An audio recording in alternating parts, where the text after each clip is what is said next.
آپ کی سماعتوں پہ بھروسہ کیے ہوئے پہلا جملہ پڑھنے لگا ہوں. دو مکان اللہ نے بنوائے ہیں اور دونوں اللہ سے منسوب ہیں، لیکن دونوں میں نہیں رہتا. پہلا مکان بیت اللہ، اللہ کا گھر، اللہ سے منسوب.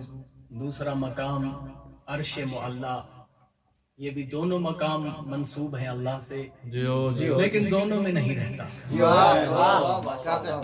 بیت اللہ اللہ کا گھر لیکن رہتا نہیں، عرش معلی بنوایا اللہ نے اپنے لیے مگر بیٹھتا نہیں.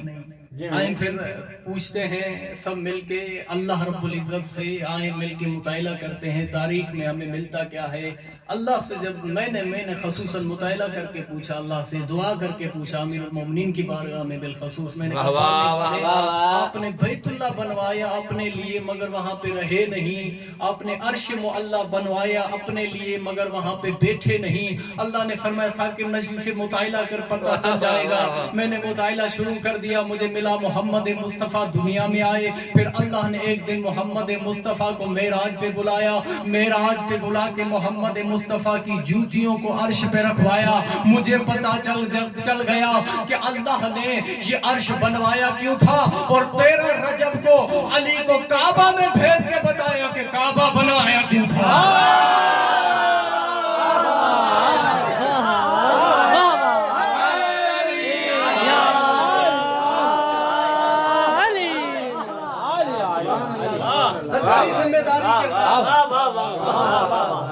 عرض کرنے لگا ہوں 40,000 سال 40,000 سال تک جناب آدم علیہ السلام کا پتلا بنا پڑا رہا. اللہ نے اسی 40,000 سال کے اندر کبھی بھی یہ حکم نہیں دیا ملائکہ کو کہ اسے سجدہ کرو. 40,000 سال گزر گئے، اللہ نے یہ قرآن میں حکم دیا وَنَفَخْتُ فِيهِ مِن رُوحِي کہ جب میں اپنی روح میں سے تھوڑی سی پھونک دوں تو سجدہ کرنا.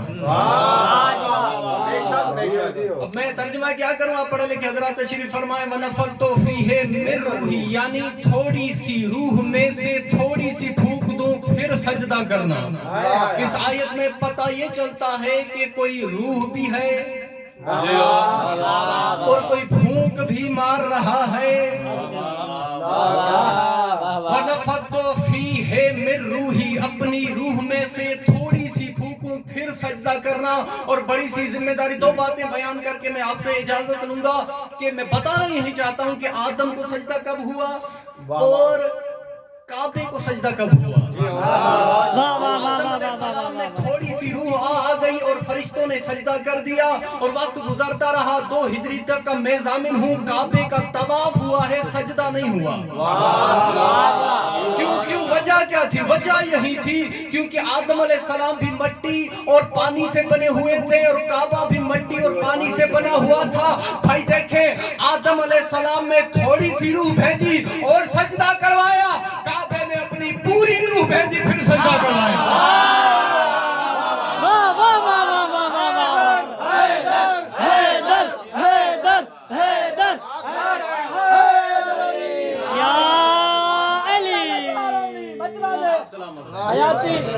کعبے میں اپنی پوری روح کو بھیجا اور پھر سجدہ کروایا. اور سجدہ کروانے کے بعد دیکھیں، جیسے اب مجھے بتانے کی ضرورت نہیں ہے کہ اللہ کی روح کیا ہے، میں بتانے لگا ہوں، پھر بھی بتا دیتا ہوں کہ جو آدم علیہ السلام میں تھوڑی سی روح گئی تھی نا، وہ بھی روح اللہ کی تھی، اور جو کعبے میں آیا وہ بھی روح اللہ ہے، اور جو اللہ کا روح ہے نا اسے علی کہتے ہیں.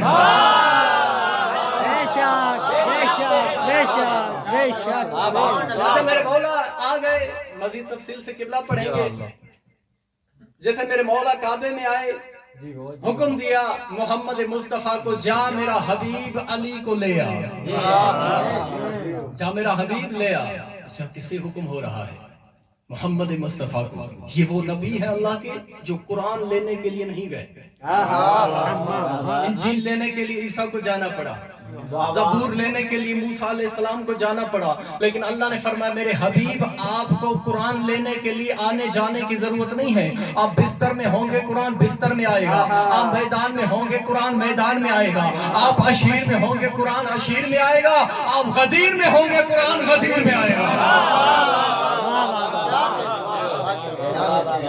محمد مصطفیٰ کیونکہ اللہ کے مظہر ہیں علی ابن ابی طالب، آ گئے کعبہ کی دیوار پہ ہاتھ رکھا، پڑھنے کی کچھ ضرورت نہیں تھی، دیوار کعبہ واقف تھی یہ اللہ کے نبی کا ہاتھ ہے، دیوار کعبہ شک ہوئی، سامنے منظر عجیب تھا، سامنے ایک مستور، یہ وہ مستور ہیں، یہ وہ مستور ہیں کہ جو ایک ہی وقت میں علی کی بھی ماں ہے محمد کی بھی ماں ہے، سامنے مستور ہے اور ہاتھوں پر ایک بچہ لفظ سمجھانے کے لیے ہے اٹھایا ہوا ہے۔ اچھا اب یہاں پہ میں آپ سب سے توجہ کا طالب رہوں گا کہ امیر المومنین کے لیے کہا جاتا ہے قبلہ کہ امیر المومنین نے کعبہ کے اندر جو ہے وہ آنکھیں نہیں کھولی، باہر کھولی، اور بعض علماء یہی کہتے ہیں کہ جی کعبہ کے اندر کیونکہ وہاں پہ جو ہے وہ بت پڑے ہوئے تھے اس لیے امیر المومنین نے وہاں پہ آنکھیں نہیں کھولی، لیکن میں کہتا ہوں یہ غلط فہمی ہے، یہ بھی بڑا راز تھا۔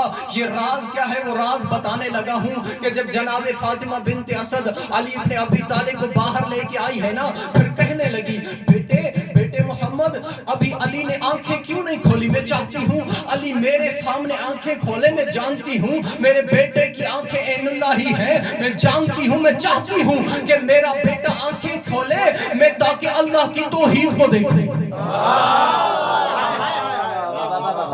کہ اماں آپ کے ہاتھوں پہ آنکھیں نہیں کھولیں گے، یہی بڑا راز ہے۔